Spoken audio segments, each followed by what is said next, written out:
Assalamualaikum warahmatullahi wabarakatuh. Selamat pagi anak-anak ibu kelas 8 SMP Muhammadiyah Pakem. Bagaimana kabarnya kalian? Oke, udah pada siap ya untuk belajar, untuk menuntut ilmu ya, meskipun di rumah saja. Masih semangat kan ya?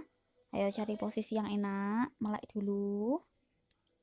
Ya, sebelum kita mulai belajar, alangkah baiknya kita memulai dengan membaca basmalah bersama-sama. Bismillahirrahmanirrahim. Oke, pada pertemuan kali ini masih sama kayak pertemuan yang kemarin, kita akan membahas tentang tauhid uluhiyah. Tauhid uluhiyah itu apa sih? Masih ingat nggak?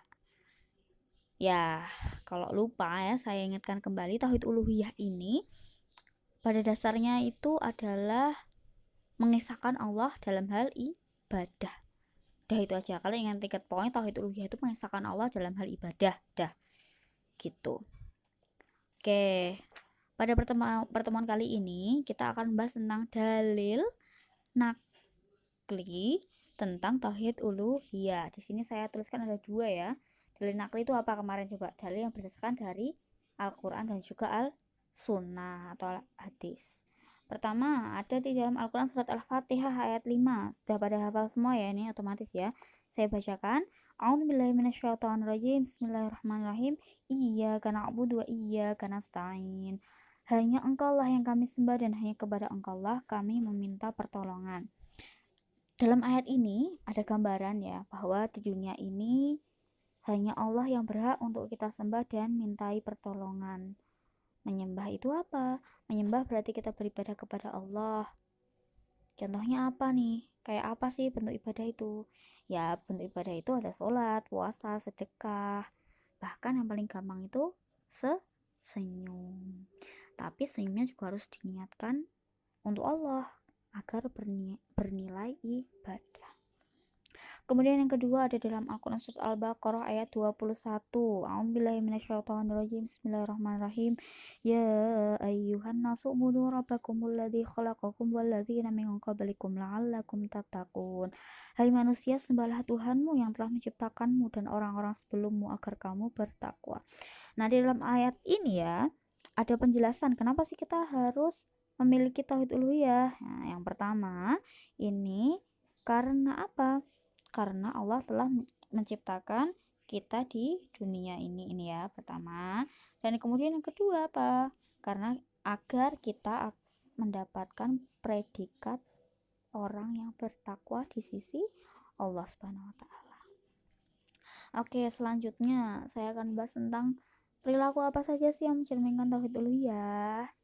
Nah, tadi kan tauhid uluhiyah itu kan mengesahkan Allah dalam hal ibadah ya.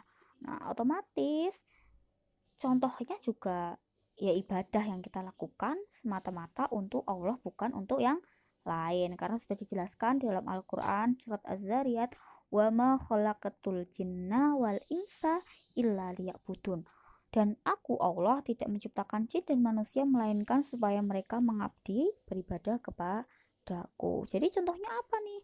Contohnya perilaku yang mencerminkan tauhid uluhiyah.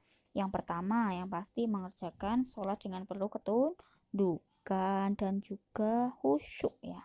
Kemudian berpuasa karena Allah Subhanahu wa taala, bukan karena paksaan orang tua atau biar nanti dikira orang soleh, biar dibilang orang soleh lah, atau untuk pamer gitu ya. Kemudian bersedekah kepada orang-orang fakir dan miskin. Untuk apa? Mengharap balasan Allah Subhanahu wa taala, bukan mengharapkan balasan dari orang lain.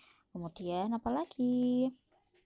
Jika kita tertimpa musibah, yang kita lakukan harus berusaha, bersabar dan juga berserah diri, memohon yang terbaik kepada Allah ya. Ingat, kepada Allah, bukan malah kita memohon pertolongan kepada dukun, mohon pertolongan kepada ini Roro Kidul misalnya ya. Karena apa? Karena kalau kita percaya kepada selain Allah itu termasuk dosa syirik ya. Karena itu nanti nyerempetnya ke mengarah ke hal yang musyrik.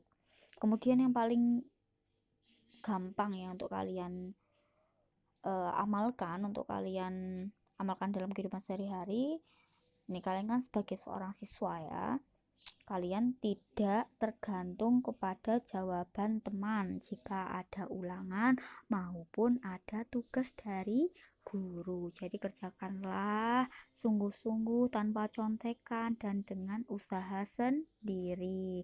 Tentunya dengan memohon yang terbaik dari Allah Subhanahu wa taala, apapun itu hasilnya. Oke, sudah paham anak-anak sampai di sini? Oke, kita akan sambung lagi pada pertemuan selanjutnya ya. Semoga kalian masih antusias untuk menyimak ibu ya. Oke, saya tutup. Sebelum saya tutup, mari kita baca bacaan hamdalah bersama-sama. Alhamdulillahirrabbilalamin. Syukran ala kulli ihtimamikum. Wassalamualaikum warahmatullahi wabarakatuh.